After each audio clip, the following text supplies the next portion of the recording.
40 வருட துயரம். நடுவானில் வெடித்து சிதறிய விமானம்.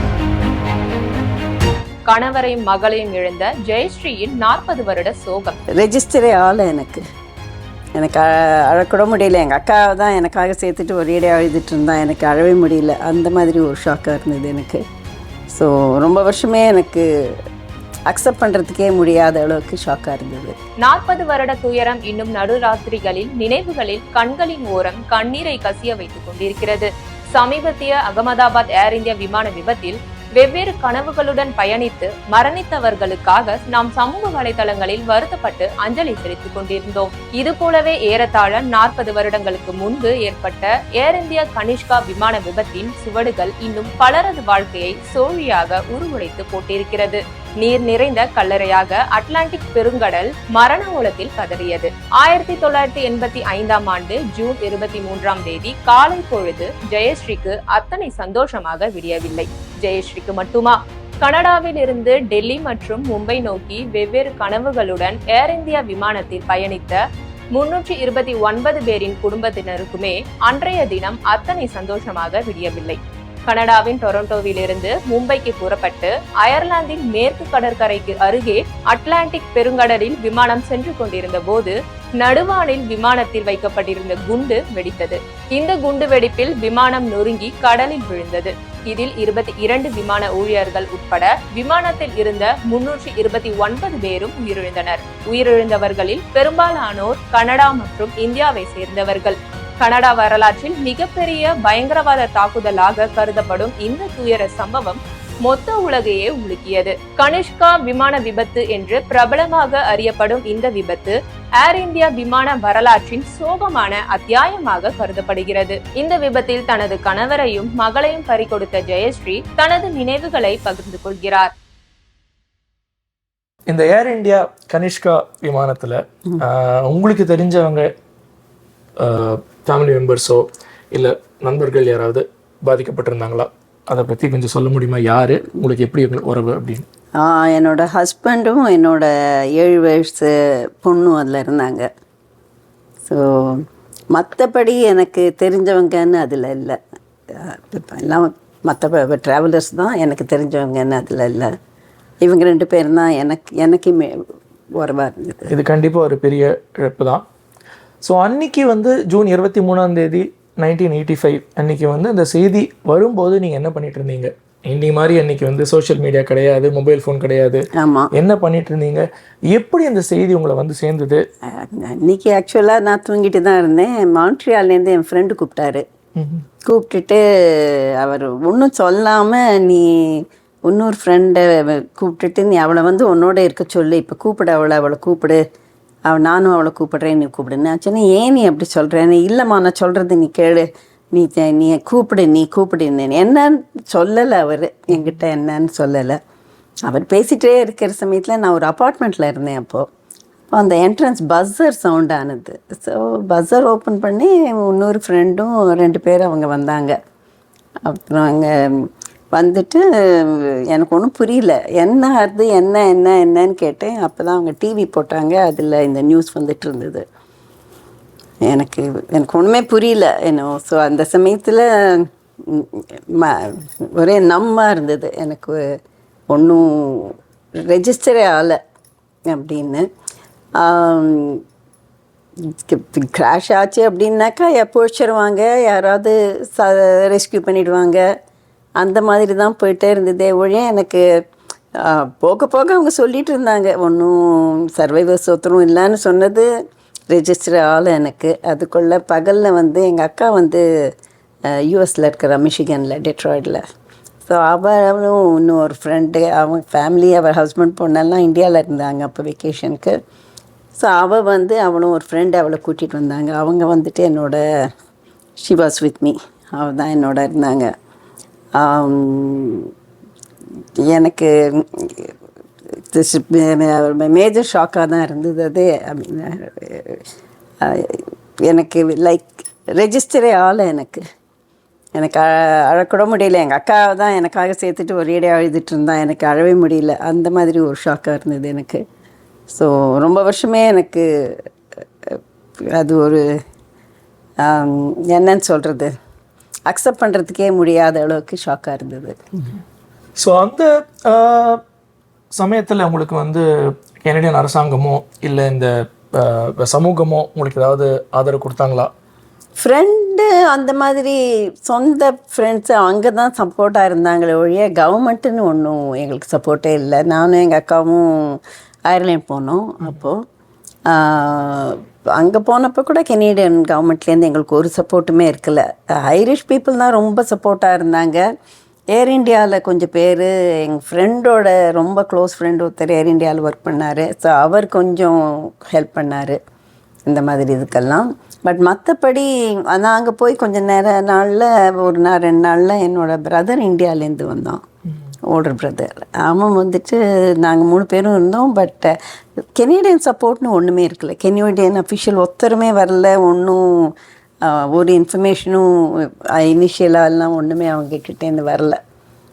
அப்புறம்தான் அது நடந்த சமயம் கெனடியன் பிரைம் மினிஸ்டர் வந்து இந்தியாவில் ராஜீவ் காந்தியை கூப்பிட்டு அவர்கிட்ட கண்டலன்ஸ் கொடுத்தாரு. அப்போ அவர் சொன்னார், முக்கால்வாசி கெனடியன் சிட்டிசன் தான் அங்கே அப்படின்னு சொல்லிட்டு சொன்னாங்க. அப்புறமா தான் கொஞ்சம் கொஞ்சமாக இங்கே அப்புறம் அங்கேருந்து நாங்கள் இந்தியா போயிட்டேன். இந்தியா போயிட்டு நான் வந்ததுக்கு அப்புறமா கொஞ்சம் கேட்டு அப்போவும் அஃபிஷியல்ஸ்னு ஜாஸ்தி யாரும் கான்டாக்டுன்னு ஒன்றும் பண்ணலை. பட் எனக்கு இங்கே வேறு ஒரு ரிலேட்டிவுமே கனடாவில் இருக்கல. ஸோ அவங்க வந்து ஸ்பெஷல் இதில் என் பிரதருக்கு இமிக்ரேஷன் கொடுத்து எங்கள் பிரதர் வந்து என்னோட இந்த ரப்போ ஸோ கவர்மெண்ட் ரொம்ப நாள் அக்செப்டே பண்ணலை இது கெனடியன் இதுன்னு சொல்லிட்டு. ஏன்னா நிறைய பிரச்சனை அவங்களுக்கு முன்னாடியே தகவல் வந்திருந்தது. அதை அவங்க சீரியஸாக எடுத்துக்கல, வந்துட்டே இருந்தது. அதுதான் இன்ஃபேக்ட் ஒரு 4 நாள் முன்னாடி நம்ம அந்த மெமோரியலில் வந்து ஐரிஷ் ஃபர்ஸ்ட் ரெஸ்பாண்டர் ஒருத்தர் வந்து பேசினார். அவர் அதுதான் சொன்னார், முதல்ல வந்து நாங்கள் போன போது அவங்களுக்கு நியூஸ் வந்தபோது ஏதோ ஒரு லைஃப் ராஃப்ட் தான் தேடி போனோம், ஒரு 10 பேர் தான் இருப்பாங்கன்னு நினச்சோம், பட் இத்தனை பேர் இருப்பாங்கிறது பெரிய ஷாக் ஆச்சு அப்படின்னு. ஸோ இப்போ வந்து நீங்கள் வந்து கனடா இந்த விபத்தை சுத்தமாக மறந்தாச்சுன்னு நினைக்கிறீங்களா? ஆர் இல்லை நீங்கள் வந்து சுத்தமாக மறந்துட்டாங்கன்னு சொல்ல முடியாது. ஏன்னா ஃபேமிலி கனெக்ஷன் இருக்கிறவங்க, ஃப்ரெண்ட்ஸு அவங்கெல்லாம் இருக்கிறாங்க. நாங்களும் முடிஞ்ச மட்டும் தெரிஞ்சவங்ககிட்ட பேசிகிட்டு இருக்கிறோம். பட் ஜென்ரல் பப்ளிக்கு அது அதிகம் தெரியல. ஆங்கஸ் ரீட் படி பார்த்தாக்கா 9 out of 10க்கு அவங்களுக்கு இந்த ஏர் இண்டியா பற்றி அதிகம் தெரியாது. பீப்புள் மோர் அபவுட் 9/11 அதை பற்றி அதிகம் தெரியுமே ஒழிய இதை பற்றி தெரியல. அதுக்கு தான் நாங்கள் we are trying to get it in to public கான்ஷியன்ஸுங்கிற மாதிரி அவங்களுக்கு இங்கே கெனேடியன்ஸ்க்கு புரிய வைக்கணும். இது கெனேடியன் ட்ராஜடி. அவங்களுக்கு புரிய வைக்கலன்னா அவங்க எப்படி இதை இனியும் வரதை எப்படி தடுப்பாங்க அவங்க? அதெல்லாம் ரொம்ப நம்ம சொல்லுவாங்க, ரொம்ப கம்ப்ளேசண்ட்டாக இருக்கிறாங்கன்னு சொல்லுவாங்க. இதெல்லாம் நம்மளுக்கு நடக்காது, நம்ம கனடா ரொம்ப சேஃப் கண்ட்ரி, இதெல்லாம் நடக்காதுங்கிற பிலீஃபில் தான் எல்லாம் இருக்கிறாங்க. ஸோ அது யார் வேணால் நடக்கலாம். சரி, அவங்க தான் தப்பிச்சுட்டாங்க. என்னக்கா ஒத்தரையுமே பிடிக்கலையே, ஒருத்தன் தான் போனான் 10 வருஷத்துக்கு. வேறு ஒத்தரையுமே அவங்க அரெஸ்ட் பண்ணலை. ஸோ அதனால் அவங்க தப்பிச்சாங்க, நம்ம ஏன் தப்பிக்கக்கூடாதுங்கிற ஒரு ஆட்டிடியூட் வந்துக்கூடாதுல்ல. ஸோ அதனால் ஆமாம். இப்போது 2007 இந்த supreme court judge John C Major அவர் வந்து அவரோட இன்கொயரி ரிப்போர்ட்டில் என்ன சொல்லுதுன்னா, it is a cascading series of errors by the government of Canada, Royal Canadian Mounted Police and Canadian Security Intelligence Service that has allowed the militant attack to take place. இது வந்து Canadian அரசாங்கம், RCMP, CSIS எல்லாரும் அடுத்தடுத்து பண்ண பிழைகள் தான் இதுக்கு வந்து காரணம் அப்படின்னு சொல்லியிருக்காரு. 100%. அந்த ரிப்போர்ட் வெளில வரும்போது நீங்கள் வந்து இதை பார்த்துட்டு என்ன ஃபீல் பண்ணீங்க? ஏற்கனவே நம்மளுக்கு தெரிஞ்ச விஷயம் தான் இவர் சொல்கிறாரு அப்படின்னு பார்த்தீங்களா, இல்லை ஓகே இனிமேல் ரிப்போர்ட் வந்திருக்கு இதுலேருந்து ஏதாவது நடக்கும் அப்படின்ற மாதிரி எக்ஸ்பெக்ட் பண்ணீங்களா? ஒன்று தெரிஞ்ச விஷயந்தான்னு, பட் அது அந்த மாதிரி ஒருத்தர் என்கொயரி முடிஞ்சது கன்ஃபார்ம் பண்ணுற சமயத்தில் அது ஒரு பெரிய சப்போர்ட் எங்களுக்கு. நாங்கள் பாட்டுக்கு சொல்லிகிட்டே இருக்கலாம், நீங்கள்லாம் தப்பு பண்ணீங்கன்னு. அப்போ அதை மாதிரி இந்த மாதிரி ஒரு என்கொயரி வச்சு இந்த மாதிரி அவர் இந்த ரிப்போர்ட் கொடுத்தது வந்துட்டு ஆத்தென்டிகேட்டிங் வாட் எவர் அவர் பிலீஃப் வாஸ். சரி, நம்ம சொல்கிறது சரிதான், அதை தான் அவர் கன்ஃபார்ம் பண்ணுறாரு அப்படின்னு. அவங்களில் நிறைய பேஜஸ் அவங்க ரெக்கமெண்டேஷன்ஸ் கொடுத்துருந்தாங்க. இதெல்லாம் எடுத்துக்கணும், இந்த மாதிரி இனிமே இன்சிடெண்ட் வரக்கூடாது அப்படிங்கிறதுனால. அதுக்குன்னு ஒரு ஆரம்பித்தப்போ கொஞ்சம் நல்லா பண்ண ஆரம்பித்தாங்க, அப்புறம் அப்படியே போயிட்டுது. ஸோ அதனால் நீங்கள் சொல்கிற மாதிரி அது கொஞ்சம் போக போக போக மறந்துடுறாங்க. அந்த என்கொயரி ரிப்போர்ட்லேருந்து வந்த அட்வைஸ் எல்லாம் இன்னும் யாரும் பெருசாக எடுத்துக்கல அப்படின்னு ஃபீல் பண்ணுறீங்களா? கண்டிப்பாக கொஞ்சம் பண்ணியிருக்கிறாங்க, பட் மற்றதெல்லாம் அவங்க கண்டிப்பாக இன்னும் இம்ப்ளிமெண்ட் பண்ணலை ஒன்றும். இப்போ வந்து நம்ம என்ன கேள்விப்படுறோம் அப்படின்னா, சில பேர் பேசுகிறது என்னென்னா, அடுத்தடுத்து வந்த கெனேடியன் அரசாங்கம் எதுவுமே வந்து இந்த விஷயத்தை பெருசாக அதுக்கு வந்து தேவைப்படுற முக்கியத்துவம் கொடுக்கல. ஒன்று அதை வந்து மூடி மறைச்சிருக்காங்க, இல்லை பூசி மழுப்பியிருக்காங்க. அதுக்கு தேவையான அந்த அங்கீகாரம் யாருமே கொடுக்கல அப்படிங்கிறது தான் கேள்விப்படுறோம். இது வந்து ஒரு 2-3 காரணத்தினால இருக்கலாம். ஒன்று வந்து ஆரம்பத்தில் வந்து அவங்களுக்கே வந்து அவங்கள தப்ப ஒத்துக்க முடியல அப்படிங்கிறது இருக்கலாம். ரெண்டாவது இதில் பாதிக்கப்படுறது முக்கால்வாசி பேருமே வந்து ஒயிட் கெனேடியன்ஸ் கிடையாது, எல்லாரும் மோஸ்ட்லி ப்ரௌன் கெனேடியன்ஸ். அது ஒரு காரணமாக இருக்கலாமா? நீங்கள் என்ன நினைக்கிறீங்க இதை பற்றி? ரெண்டுமே சரிதான். ஆரம்பத்தில் வந்து அவங்களுக்கு வந்து அவங்களோட இன்டெலிஜென்ஸ் ஏஜென்சியே தப்பு பண்ணிட்டாங்கிறது ஒத்துக்கிறது அவங்களுக்கு கொஞ்சம் கஷ்டமாக தான் இருந்தது. ஸோ அதனால் பாம்பிங்னு சொல்கிறதுக்கே அவங்க ரொம்ப நாள் ரொம்ப சமயம் எடுத்தாங்க அக்செப்ட் பண்ணுறதுக்கே இருக்காது அப்படிங்கிற மாதிரி. பட் அப்புறம் ப்ரூவ் பண்ணதுக்கு அப்புறமா இட்ஸ் அப்புறம் பிளாக் மார்க்கு தானே அவங்களுக்கு. ஸோ அதனால் அவங்க கொஞ்சம் அதிகம் பண்ணலை.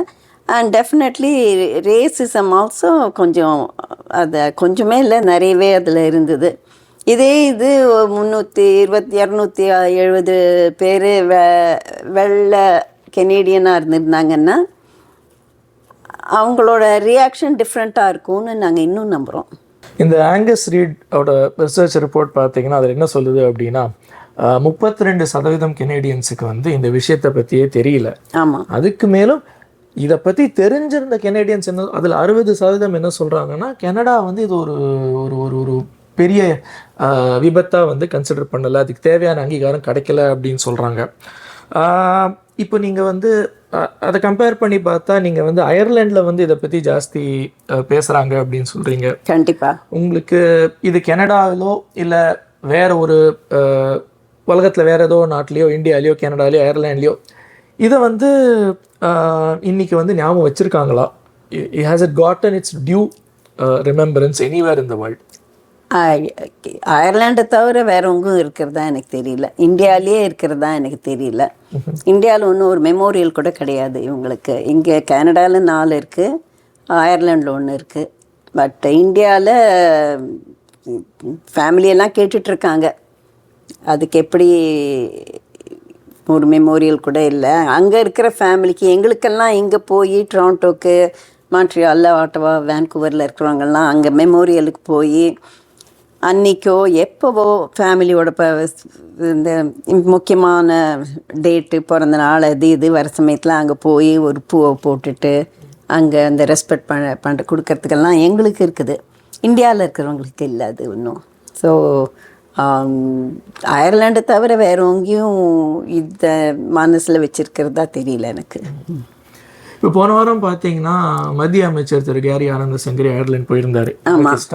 அங்கே போயிட்டு அந்த அயர்லாந்து பிரதம மந்திரியும் இந்தியன் கவர்மெண்ட்லேருந்து ஒரு மத்திய அமைச்சர் வந்திருந்தாங்க.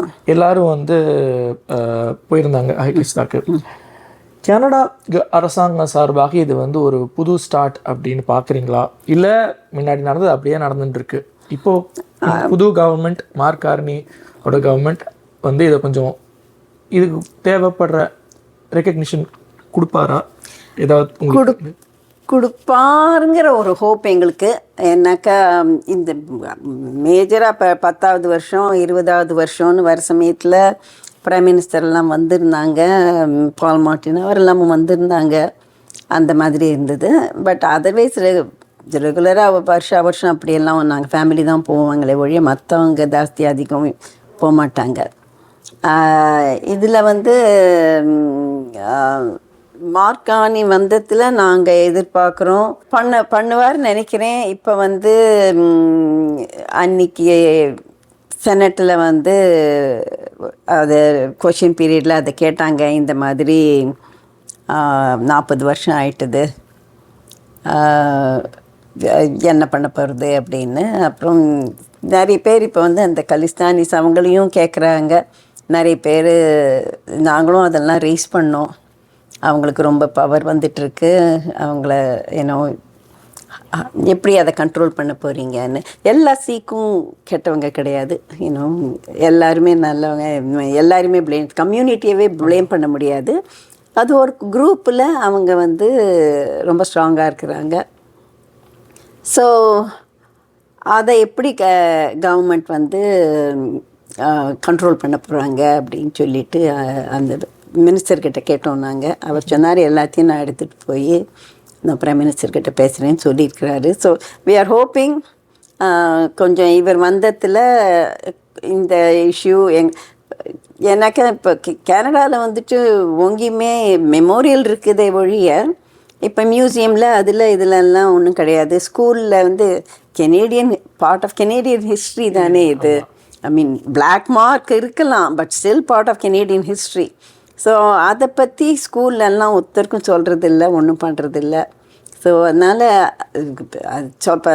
பசங்களுக்கு சொல்லி கொடுக்கலன்னா அவங்களுக்கு எப்படி தெரியும் இந்த மாதிரி நடந்ததுன்னே அவங்களுக்கு தெரியறது இல்லையே.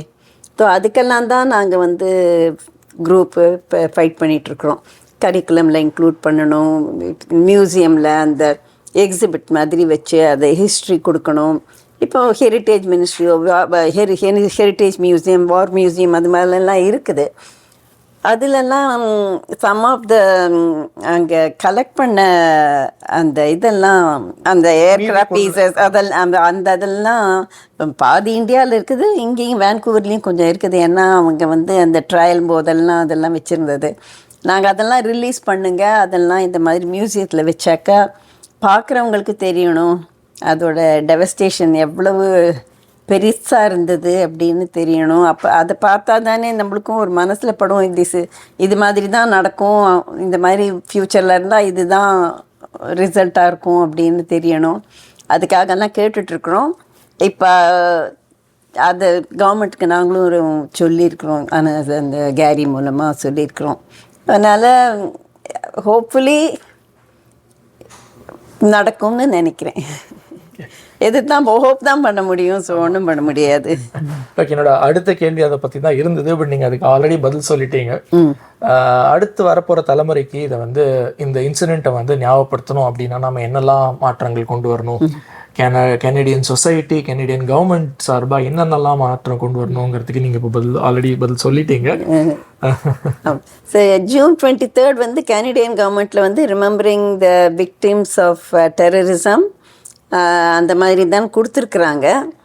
பட் அந்த டேட்டை சூஸ் பண்ணதே ஏர் இண்டியா 182 ஃப்ளைட்டுனால தான். பட் பேப்பர்லேயோ எதுலேயோ அதை பற்றி June 23rd அன்றைக்கி அந்த டேன்னு போடுவாங்களே ஒழிய எதனால் என்னன்னு ஒன்றும் சொல்ல மாட்டாங்க.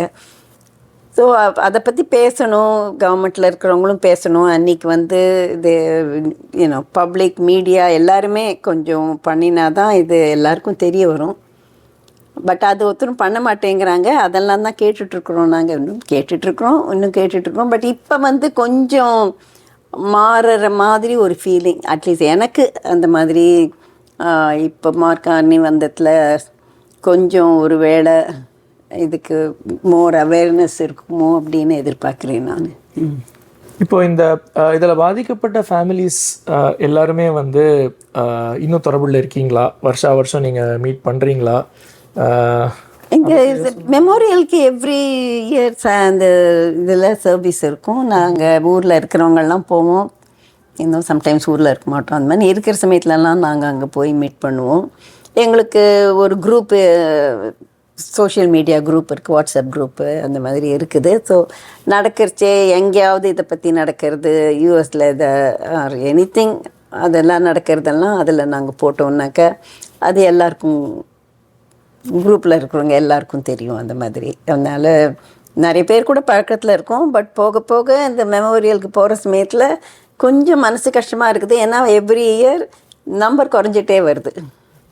இன்னும் எல்லாம் 40 வருஷம். அப்போது அதனால் இப்போ கூட 2 வாரம் முன்னாடி ஒருத்தர் இறந்துட்டார். ஸோ அந்த மாதிரி வர சமயத்தில் யங்கர் ஜெனரேஷன் இப்போ கொஞ்சம் பிக் பண்ணிட்டு வராங்க. ஸோ அதனால் அது கொஞ்சம் என்ன சொல்கிறது, மனசுக்கு கம்ஃபர்டிங். ஏன்னாக்கா நம்மளுக்கு பாருங்க இது ஒன்றும் போயிடாமல் அடுத்த ஜெனரேஷன் கொஞ்சம் எடுத்து பண்ணுறாங்கன்னு கொஞ்சம் திருப்தி இருக்குது. ஓகேம்மா, மிக்க நன்றி எங்களோட பேசினதில். தேங்க்யூ.